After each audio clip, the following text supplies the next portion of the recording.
ಎಲ್ಲರಿಗೂ ನಮಸ್ಕಾರ. ಈ ದಿನ ನಾನು ವಿದ್ಯಾರ್ಥಿಗಳು ಮತ್ತು ಯುವಕರು ಜೀವನದಲ್ಲಿ ಮಾಡುವ 7 ತಪ್ಪುಗಳಲ್ಲಿ 5ನೇ ತಪ್ಪು ಏನು ಅಂತ ಹೇಳುತ್ತೇನೆ, ಕೇಳಿ. ಅದೇನೆಂದ್ರೆ ಆರೋಗ್ಯದ ನಿರ್ಲಕ್ಷ್ಯ.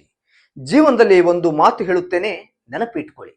ಅದೇನೆಂದ್ರೆ ಹಣ ಕಳೆದುಕೊಂಡ್ರೆ ಸ್ವಲ್ಪ ಕಳೆದುಕೊಂಡಂತೆ, ಸಮಯ ಕಳೆದುಕೊಂಡ್ರೆ ಬಹಳಷ್ಟು ಕಳೆದುಕೊಂಡಂತೆ, ಆರೋಗ್ಯ ಕಳೆದುಕೊಂಡ್ರೆ ಎಲ್ಲವೂ ಕಳೆದುಕೊಂಡಂತೆ.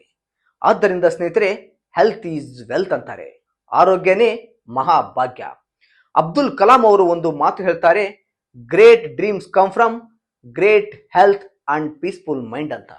ಆರೋಗ್ಯಕರ ದೇಹ ಮತ್ತು ಶಾಂತಿಯುತ ಮನಸ್ಸಿನಲ್ಲಿ ಮಾತ್ರ ಉನ್ನತವಾದ ಕನಸುಗಳು ಜನ್ಮ ತಾಳುತ್ತವೆ. ಸ್ನೇಹಿತರೆ, ಜೀವನದಲ್ಲಿ ಯಾರು ಬೇಕಿದ್ದರೂ ಯಶಸ್ವಿ ವ್ಯಕ್ತಿಯಾಗಬಹುದು, ಆದರೆ ಈ 3 ಶಕ್ತಿಗಳನ್ನು ಹೊಂದಿದ್ದರೆ ಮಾತ್ರ.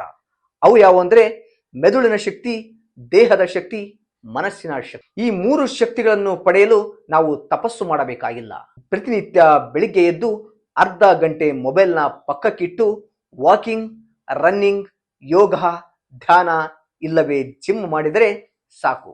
ಮೊದಲನೇದು ಮೆದುಳಿನ ಶಕ್ತಿ. ಹೌದು, ಮೆದುಳಿಗೆ ನಮ್ಮ ದೇಹದ 20% ಆಮ್ಲಜನಕ ಬೇಕು. ನಾವು ಪ್ರತಿನಿತ್ಯ ಎಕ್ಸರ್ಸೈಸ್ ಮಾಡುವುದರಿಂದ ಮಾತ್ರ ನಮಗೆ ಸಂಪೂರ್ಣವಾದ ಆಮ್ಲಜನಕ ದೊರೆಯುತ್ತದೆ. ನಮಗೆ ಆಮ್ಲಜನಕ ಕಡಿಮೆ ಆದರೆ ನಮ್ಮ ಕಾನ್ಸಂಟ್ರೇಷನ್ ಮತ್ತು ಮೆಮೊರಿ ಪವರ್ ಕಡಿಮೆ ಆಗುತ್ತೆ. ಕೊನೆಯದಾಗಿ ಒಂದು ಮಾತನ್ನು ಹೇಳುತ್ತೇನೆ, ದೇವರಿಗೆ ಬಲಿ ಕೊಡೋದು ಕುರಿನ ಮಾತ್ರ, ಸಿಂಹನ ಅಲ್ಲ. ಆದ್ದರಿಂದ ಇಂದಿನಿಂದಲೇ ಎಕ್ಸರ್ಸೈಸ್ ಮಾಡಲು ಶುರು ಮಾಡಿ. Be like a lion, stop fear and move towards your goal ಅಂತ ಹೇಳ್ತಾ ಈ ವಿಡಿಯೋನ ಎಲ್ಲ ನಿಮ್ಮ ಸ್ನೇಹಿತರಿಗೆ ಶೇರ್ ಮಾಡಿ.